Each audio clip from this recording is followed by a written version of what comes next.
शर्म की बात है कि इस पार्लियामेंट में भी इस वक्त सेंसरशिप है। इस पार्लियामेंट में इस वक्त सेंसरशिप है। पार्लियामेंट जो है ना सिर्फ एक डिबेटिंग सोसाइटी बन गई है। मैं इतने ही कहूंगा कि who the hell are you to talk to me?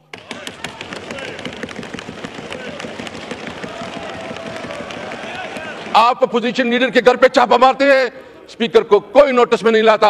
आप एमएनएस को हरासा करते हैं, स्पीकर कोई नोटिस में नहीं लाता। देखिए, जो एक्सपंज करने वाले होंगे लफ्ज मैं कर दूंगा, आप लोग तशरीफ रखें। जो एक्सपंज करने वाले होंगे किसी की तकरीर में मैं जरूर एक्सपंज करूंगा। I don't want any physical contact. जो एक्सपंज करने वाले अल्फाज होंगे मैं एक्सपंज कर दूंगा। तो तकरीर करता था शायद खाकाना अपना कहते हुए तकरीर करता था, और फिर जो है ना इनके आपस में एक और भी सिलसिला चलता। जितना यानी हमने बजट में 84 आवर 84 घंटे बजट स्पीचेस कराई है, जो तारीख का हिस्सा है। मैं बताना चाहता हूं जी, 2-2 घंटे। और इंटरेस्टिंग भी, उस वक्त लाइव चलता था, मियां साहब लाइव तकरीर करते थे। अभी तो कैमरे बंद हैं, कोई लाइव हमारा नहीं चलता। फर्क होता है। हमने उस वक्त जरूरत थी, हम लाइव चलाया करते थे। अभी हमारा अभी उधर फरिश्ते बैठे हैं, फरिश्ते बैठे। शर्म की बात है कि इस पार्लियामेंट में भी इस वक्त सेंसरशिप है। इस पार्लियामेंट में इस वक्त सेंसरशिप है। पार्लियामेंट जो है ना सिर्फ एक डिबेटिंग सोसाइटी बन गई है, और न इस पार्लियामेंट की कोई इज्जत रही है और न मुझे बताए कि आप मैं प्राइम मिनिस्टर साहब बैठे हैं, मुझे बताए इस पार्लियामेंट को आप किधर रखते हैं। आपके रूल्स है कि जब किसी एमएनए को गिरफ्तार करना होता है तो स्पीकर से इजाजत लेनी होती है। आप अपोजिशन लीडर के घर पे छापा मारते हैं, स्पीकर को कोई नोटिस में नहीं लाता। आप एमएनएस को हरासा करते हैं, स्पीकर कोई नोटिस में नहीं लाता। और आपके पार्लियामेंट, आपकी सीनियर पार्लियामेंटेरियन जाते जेल में मुलाकात नहीं करने देती। और जिस तरह इसका इस्तेसाल और हम सबको ये इंश्योर करना चाहिए कि वो ओथ अचक साहब ने भी हमारा कॉन्स्टिट्यूशन पढ़ा, उम्र कायदे इज़्ब इख्तिलाफ भी कॉन्स्टिट्यूशन, तो कॉन्स्टिट्यूशन हम सब के लिए है। अगर मैं उस कॉन्स्टिट्यूशन को वायलेट करता हूं, don't force me to take action against you. अगर मैं उस कॉन्स्टिट्यूशन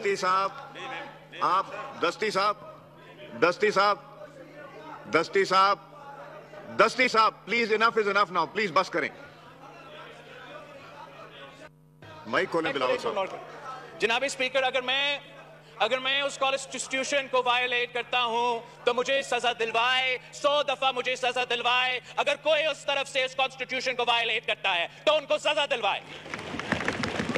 अगर आर्टिकल 5 के बहाने से कॉन्स्टिट्यूशन वायलेट करके अदम एतमाद के वक्त ये हाउस डिसॉल्व किया जाता है तो कॉन्स्टिट्यूशन वायलेट हुआ है। अब हम अगर ये हम पे जमहूरियत की बात करेंगे, आइन के बारे में बात करेंगे, तो मैं इतने ही कहूंगा कि who the hell are you to talk to me?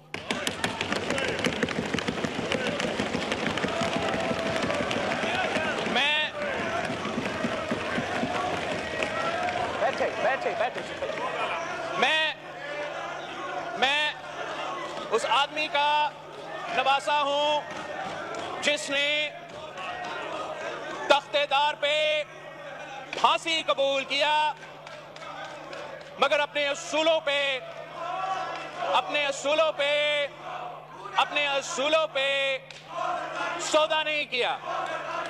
ये जो लोग यहाँ हैं जो एहतजाज कर रहे हैं, जो पिछले 3-6 महीनों से इनको जमहूरियत और आइन याद आ रहा है, वो लेक्चर देना चाहे तो एक दूसरा को लेक्चर दे, वो हमें कम से कम लेक्चर ना दे, वो हमें ना बताए। आगा पीछे हटे, सब पीछे हटे, इनको छोड़े, पीछे हटे। आगा साहब, बेग साहब, आगा साहब। सर मैंने अब इनका डॉक्टर तारिक इजाज जकरानी सर ये समझते हैं कि ये हर किसी पे झूठा इल्जाम लगाए और हम जवाब नहीं देंगे। जनाब स्पीकर, हम जवाब देंगे, इनका झूठ को एक्सपोज करेंगे, और हाँ, जब इनको कोई तकलीफ होगा, जब इनके ऊपर कोई जायज कंप्लेंट होगा, तो इनको नजर आएगा कि मैं सबसे पहले उनके साथ खड़ा होऊंगा। मगर जब वो आइन को तोड़ेंगे, जमहूरियत के खिलाफ कोई काम करेंगे, तो सबसे पहले मैं वो आदमी होऊंगा जो उनके सामने खड़ा होऊंगा। तकरीर करता था, शायद खाकाना अपना कहते हुए तकरीर करता था, और फिर जो है ना इनके आपस में एक और भी सिलसिला चलता।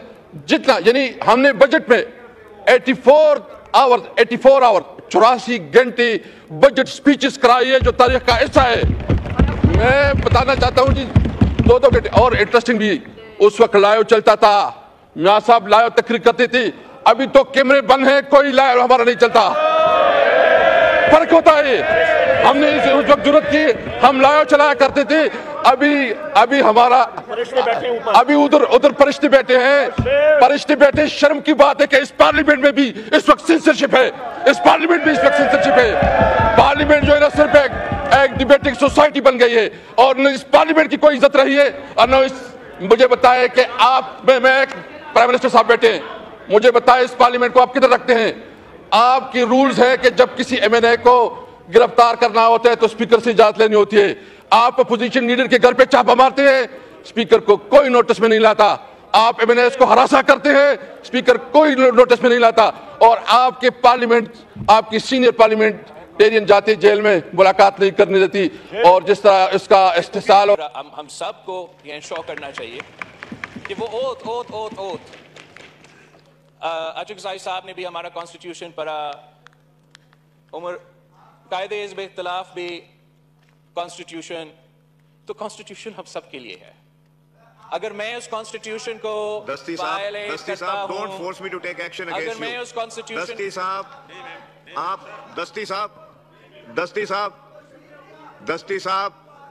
दस्ती साहब please, enough is enough now, please बस करें। माइक खोलें बिलावल साहब। जनाब स्पीकर, अगर मैं उस कॉन्स्टिट्यूशन को वायलेट करता हूं तो मुझे सजा दिलवाए, 100 दफा मुझे सजा दिलवाए। अगर कोई उस तरफ से इस कॉन्स्टिट्यूशन को वायलेट करता है तो उनको सजा दिलवाए। अगर आर्टिकल 5 के बहाने से कॉन्स्टिट्यूशन वायलेट करके अदम एतमाद के वक्त ये हाउस डिसॉल्व किया जाता है तो कॉन्स्टिट्यूशन वायलेट हुआ है। अब हम अगर ये हम पे जमहूरियत की बात करेंगे, आइन के बारे में बात करेंगे, तो मैं इतने ही कहूंगा कि who the hell are you to talk to